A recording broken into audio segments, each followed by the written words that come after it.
Salut la gang! Donc aujourd'hui, on va voir comment faire un diagramme à bande.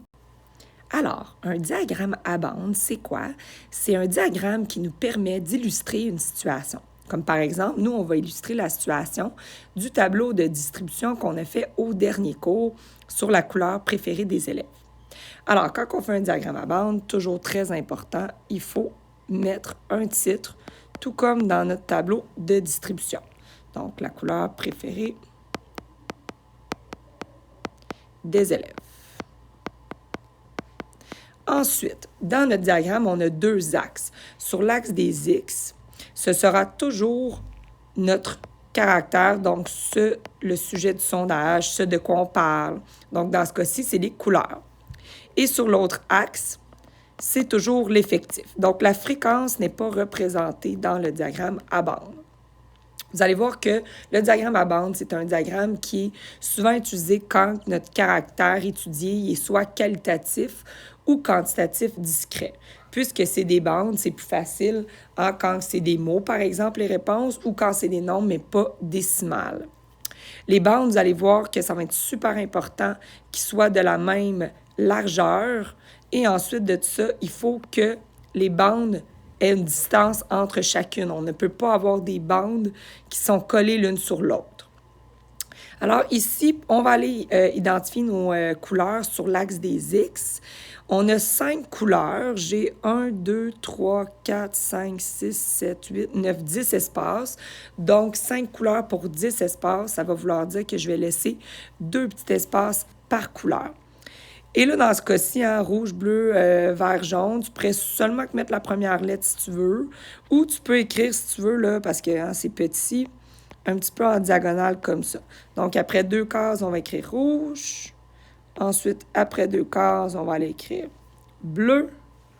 Ensuite, on a notre vert. Ensuite, notre jaune.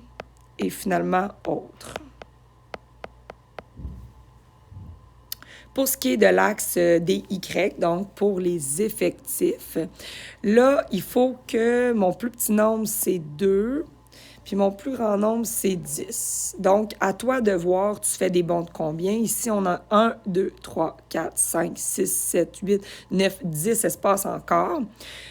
Donc, ici, je préfère des bonds tout simplement de 1, 2, 3, 4, 5, 6, 7, 8, 9, 10.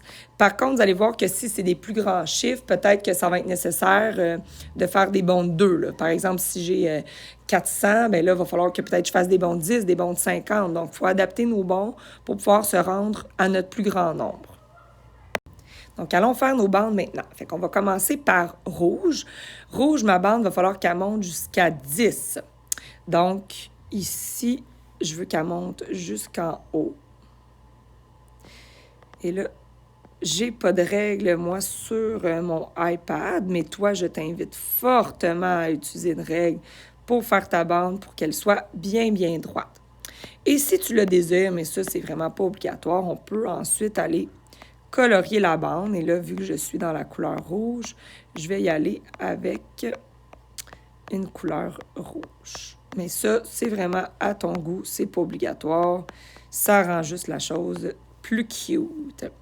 Ensuite, j'enchaîne avec mon bleu. Mon bleu sera également à 10. Là, très important, il ne faut pas que mes bandes se touchent. Donc, tu vois bien, j'ai mis un espace entre les deux bandes. Ici, j'ai décidé de faire des bandes seulement que de une case de large, mais si on avait eu plus d'espace, on aurait pu les faire de 2 espaces de large. C'est qu'ici, je le savais que si j'ai faisais 2 espaces de 2 cases, bien là, les bandes auraient été collées l'une sur l'autre. Fait que ça n'aurait pas marché. Fait que remarque ici que j'ai laissé aussi un espace entre l'axe des Y et la bande rouge. Donc, il faut qu'il y ait un espace entre l'axe des Y, la première bande, et ensuite le même espace entre chacune des bandes. Je continue avec le vert. Le vert, c'est 8. Donc, je le monte jusqu'à 8. Et encore une fois, je vais aller mettre de la petite couleur. Sauf que dans ce cas-ci, c'est facile d'être précis. On a une case pour chacun des nombres. Je continue ensuite avec jaune pour 6. Si jamais, par exemple, tu dois faire des bonds 2 parce que les nombres sont trop gros, bien là, tu vas faire ta bande entre les deux cases. C'est pas grave, là. Tu sais, les bandes n'arrivent pas nécessairement sur une case. Ça se peut qu'à cause des bonds que tu as faites, ils se retrouvent au milieu. Si tu fais des bonds de 5, toi, tu dois placer 51, bien là, tu fais la bande le plus près possible du 50. Donc, tu fais ça le plus précisément que tu peux. Et finalement, on a le 2.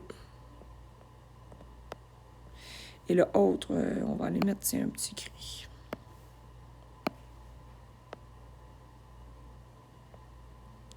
Donc, et voilà pour mon diagramme à bande. On n'oublie pas, il nous faut un titre. Il faut identifier nos deux axes. Il faut que les bandes aient la même largeur. Elles ne doivent pas se toucher. Donc, et voilà pour le diagramme à bande. Bonne journée!